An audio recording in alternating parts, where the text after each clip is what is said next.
Brought to you by Golden All-in-One, जो मिटाए सर्दी, सर दर्द, बदन दर्द, खांसी जैसे 10 लक्षण। जब 10 मार्च 2022 की शाम उत्तर प्रदेश विधानसभा चुनाव के नतीजे आ रहे थे तो टीवी चैनलों पर पार्टियों के खाने में लिखी हुई थी सीटों की संख्या। भाजपा गठबंधन के खाते में संख्या 270 के आसपास थी, सपा के पास 125 के आसपास की संख्या थी, कांग्रेस 2 सीट और अन्य प्रत्याशी 2 सीटों पर आगे थे। लेकिन एक खाना बसपा का भी था। बसपा के खाने में था एक विधायक। रिजल्ट पूरे हुए, बसपा उस एक पर ही रह गई। चर्चा हुई कि बसपा का आखिर ये एक विधायक कौन है जो भाजपा गठबंधन के 350 और सपा के 125 विधायकों के सामने विधान भवन में बैठेगा। वो सीट कौन सी थी? क्योंकि बसपा के बड़े नाम अपना बस्ता पहले ही पैक कर चुके थे। सीट थी बलिया जिले के चुनावी क्षेत्र रसड़ा की। विधायक का नाम है उमाशंकर सिंह। उमाशंकर सिंह ने बसपा की तरफ से चुनाव लड़ते हुए तीसरी बार चुनाव जीता है। उन्हें इस बार 87,887 वोट मिले हैं, यानी कि 43.82%। उन्होंने अपने प्रतिद्वंदी महेंद्र, जो कि सुहेलदेव भारतीय समाज पार्टी की तरफ से चुनाव लड़ रहे थे, उनको 6,583 वोटों से हराया है।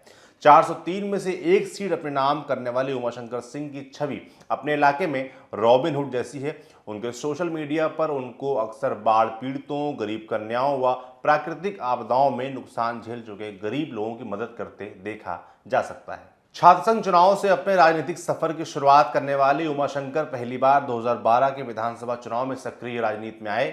ये वही साल था जब बसपा 206 सीटों से सीधे 80 सीट तक पहुंच गई थी। उस साल उमाशंकर को 84,000 से अधिक वोट मिले थे। उन्होंने सपा के प्रत्याशी सनातन पांडे को 52,825 वोटों से हराया था। 2017 में जहां बसपा का ग्राफ और नीचे जाते हुए मात्र 19 सीटों तक सिमट गया, उसी साल उमाशंकर ने रसड़ा की सीट पर 92,272 वोट बटोरे थे।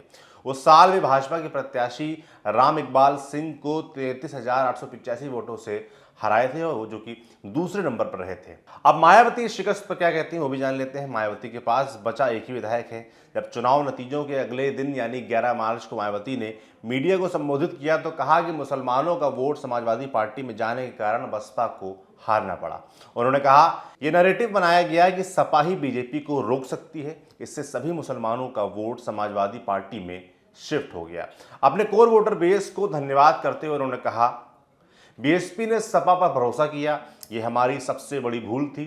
संतोष की बात यह है कि खासकर मेरी बिरादरी का वोट चट्टान की तरह मेरे साथ खड़ा रहा। उनका जितना भी आभार मैं व्यक्त करूं उतना कम है। मुस्लिम समाज का वोट अगर दलित के साथ मिलता तो परिणाम चमत्कारी होते। जानकार कहते हैं कि मायावती साल 2019 के लोकसभा चुनाव का जिक्र कर रही थीं, जब सपा के साथ गठबंधन के बाद बसपा चुनाव में उतरी थी। आंकड़े और जानकार ये भी कहते हैं कि 1989 से उत्तर प्रदेश में विधानसभा चुनाव लड़ रही बसपा का ये अब तक का सबसे खराब प्रदर्शन है। अपने पहले चुनाव में 13 सीटें हासिल करने वाली बसपा आज एक सीट पर सिमट कर रह गई है। 2007 में 206 सीटें जीतने वाली बसपा के खराब प्रदर्शन का कारण मायावती का आसानी से उपलब्ध ना होना है, ऐसा लोग कहते हैं, जानकार कहते हैं। 2019 के लोकसभा चुनाव के बाद समाज मायावती कम दिखी। कई बड़े मुद्दों पर उनका खुलकर ना बोलना भी एक कारण हो सकता है। इसके साथ बसपा के बड़े जमीनी नेता जैसे रामाचल राजभर, लालजी वर्मा को भी उन्होंने पार्टी से निकाल दिया।